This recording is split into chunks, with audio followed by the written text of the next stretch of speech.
नमस्कार साथियों, आप लोगों का only for civil services YouTube channel पे स्वागत है। तो कल हमने इकोनॉमिक्स के इंट्रोडक्शन यानी सिलेबस के बारे में जाना था। आज से हम इकोनॉमिक्स के एक एक टॉपिक का अध्ययन करना शुरू करेंगे और लगातार इसकी अध्ययन करेंगे।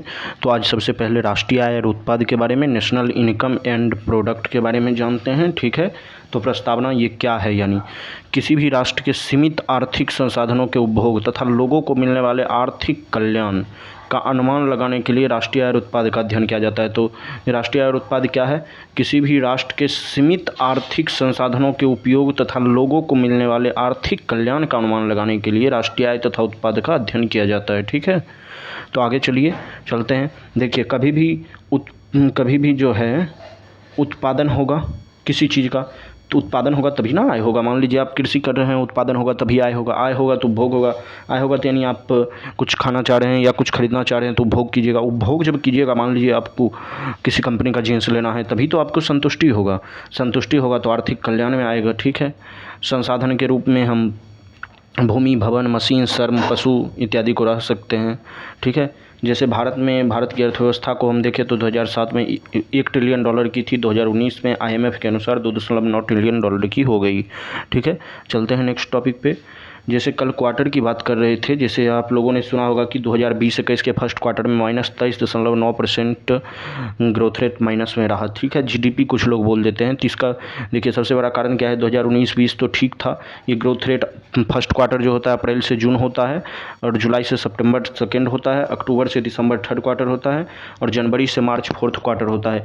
तो जब भी अप्रैल से जून हुआ, यानी लॉकडाउन अप्रैल से लगना शुरू हुआ था, जून तक लगा था, तो पिछले साल अगर 100 रुपया का उत्पादन इस 3 मंथ में हुआ, तो इस बार इसमें से -23.9% घट जाएगा, वो होगा। ठीक है, इसे फर्स्ट हाफ क्वार्टर, इसे सेकेंड हाफ भी कहते हैं। आगे देख लेते हैं इसको। जैसे 2019-20 के फर्स्ट क्वार्टर में अगर ग्रोथ रेट 100% थी, ठीक है, तो 2020-21 के फर्स्ट क्वार्टर में ग्रोथ रेट -23.9 यानी 76.1, ये पॉजिटिव में तो था ही, लेकिन पिछले साल की अपेक्षा कम गया था। तो इसके कमने का रीज़न भी आप लोग जान सकते हैं। जो लॉकडाउन था, ना ही बहुत ज़्यादा डिमांड हो रही थी, ना बहुत ज़्यादा सप्लाई हो रही थी, सारा ट्रांसपोर्ट सिस्टम ठप था। ठीक है, तो अब राष्ट्रीय आय और उत्पाद से जुड़ी कुछ महत्वपूर्ण अवधारणा, इसमें से 8 से 9 अवधारणा पर हम चर्चा करेंगे। तो सबसे पहले आज GDP की चर्चा करते हैं।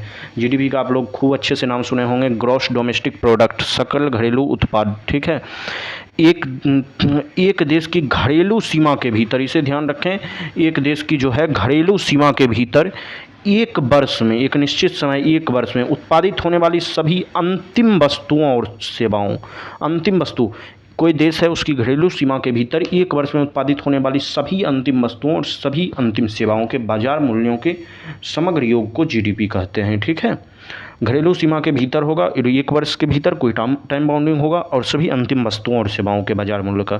ठीक है, तो जैसे यहाँ हम देख सकते हैं, तो अंतिम वस्तुओं और सेवाओं के बाजार मूल्य का उत्पादन ये घरेलू सीमा के भीतर।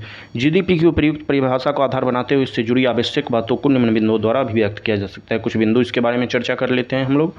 तो चलिए, फर्स्ट पॉइंट जो है वो है, GDP में केवल उसी उत्पादन को सम्मिलित किया जाएगा जो देश के घरेलू सीमा के भीतर हुआ।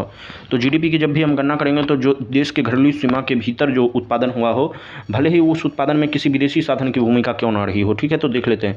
जैसे ये हमारे देश की बाउंड्री है, ठीक है, आप लोग मान सकते हैं, इसमें अंतिम वस्तुओं और सेवाओं का बाजार मूल्यों पर उत्पादन हो जाएगा। और हमारे देश में जैसे अभी वॉलमार्ट काम कर रहा है, तो ये तो विदेशी है, लेकिन इस देश के अंदर उसकी भूमिका है, तो इसे हम GDP में जोड़ेंगे। लेकिन जो हमारी विदेशी संसाधन है, जैसे अरब के क्षेत्र में हमारे लोग काम करते हैं, इसका GDP से कोई दूसरे फैक्टर में जुड़ेगा, GNP में जाके ये जुड़ेगा, लेकिन GDP से इसका कोई लेना देना नहीं है। ठीक है, तो हमारे देश के अंदर जो भी अंतिम वस्तु और सेवा का उत्पादन हो रहा है, उसे हम GDP में गणना करेंगे, लेकिन इसे जो बाहर में भारतीय आदमी कर रहे हैं, उससे हमें कोई मतलब नहीं है। और हमारे देश के घरेलू सीमा के भीतर भले ही विदेशी क्यों ना कर रहे हो, हम उसको शामिल करेंगे। इसी प्रकार यदि भारतीय साधन विदेशों में कार्य कर रहे हो, तो उनके उत्पादन को भारत में GDP में सम्मिलित नहीं किया जाएगा। ये चीज़ जो मैंने ऊपर बताया वही था। अब चलते हैं सेकेंड पॉइंट पर। ठीक है, तो जीडीपी निकालने के लिए की जाने वाली गणना में केवल अंतिम वस्तु, ध्यान रखें, केवल अंतिम वस्तुओं और सेवाओं के उत्पादन को सम्मिलित किया जाता है ताकि दोहरी गणना से बचा जा सके। जीडीपी जब निकाला जाता है तो केवल अंतिम वस्तु और सेवा के उत्पादन को सम्मिलित किया जाता है ताकि दोहरी गणना नहीं हो सके, ठीक है।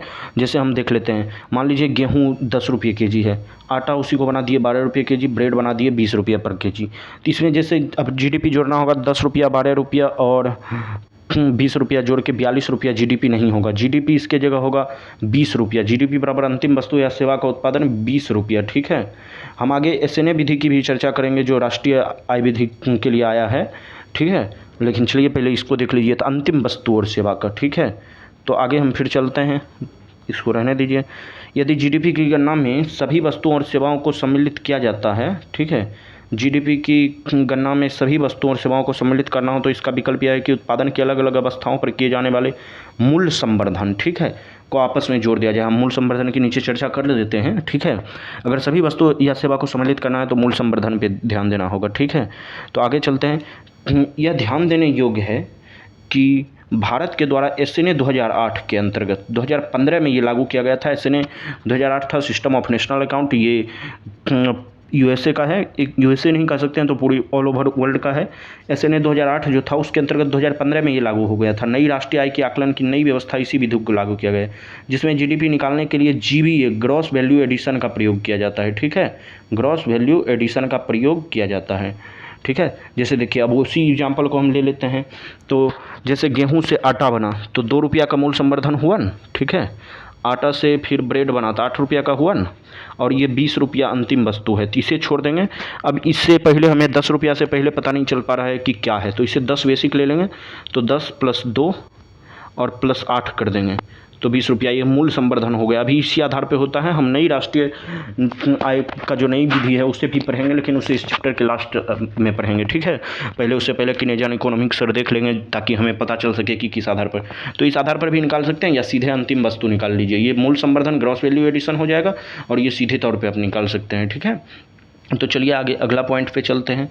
जीडीपी का आकलन करने के लिए बाजार मूल्यों का प्रयोग किया जाता है, ठीक है। बाजार मूल्य का, ये बात ध्यान रखेंगे, जीडीपी का आकलन करने के लिए बाजार मूल्य का प्रयोग किया जाता है। फिर नेक्स्ट चलते हैं। जीडीपी को एक समय अवधि के साथ जोड़कर, जीडीपी जो है उसको एक समय अवधि के साथ जोड़कर देखा जाता है, जो कि समानतः 1 वर्ष का, वहाँ दिखाए थे ना, 1 वर्ष के भीतर एक समय अवधि देंगे तभी ना पता चल पाएगा जिस समय अवधि के अंतर्गत क्या जीडीपी रही। तो जीडीपी को एक समय अवधि के अंतर्गत जोड़कर देखा जाता है, जो कि समानतः 1 वर्ष की होती है, ठीक है। तो फिर मिलते हैं नेक्स्ट वीडियो में। जीएनपी होगा और एनएनपी होगा, यानी जीएनपी ग्रॉस नेशनल प्रोडक्ट, सकल राष्ट्रीय उत्पाद, और एनएनपी निवल राष्ट्रीय उत्पाद, नेट नेशनल प्रोडक्ट, ठीक है। इसी तरह से नेक्स्ट वीडियो में मिलते हैं और भी लगातार इकोनॉमिक्स की क्लास चलती रहेगी, ठीक है। धन्यवाद, थैंक यू।